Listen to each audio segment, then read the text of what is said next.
nyuma y'ibitero bikomeye byibasiye ibice bya Rubaya, agace k'ubucukuzi bw'amabuye y'agaciro. Aka gace ka Rubaya karimo ibirombe bikomeye cyane by'amabuye y'agaciro.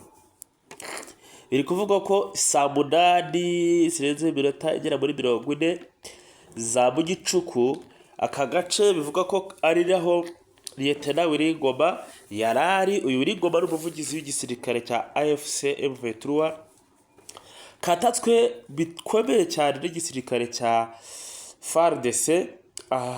Aha kibatakisha amadorone akomeye cyane ndetse n'indege za gisirikare.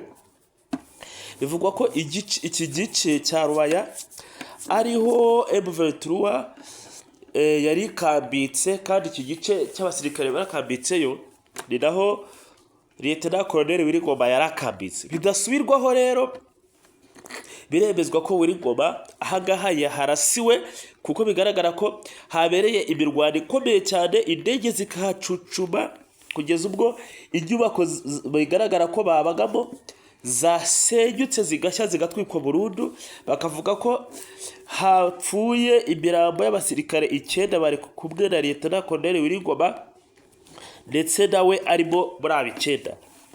Biri kuvuga ko rero iyi nyubako yari iherereye mu gace ka Kasuku gahereye muri teritwari ya Rubaya, ahariho drone zabatakiye mu bitero zihitanamo Colonel umuvugizi w'igisirikare cya AFC M23 Wiringoma.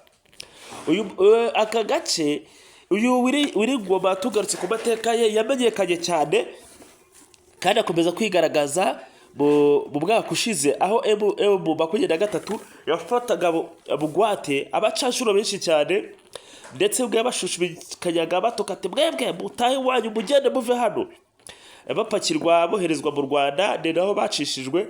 Uyu Wiringoma yaragaragaye cyane ku itangazamakuru hirya no hino ku isi, ariko kandi igisirikare cya Kongo cyo gikomeje ibitero bikomeye cyane, kandi biri no kuvuga ko ahangaha Sultan Makenga yarusimbutse, kuko nawe yarari kuri target ya FARDC.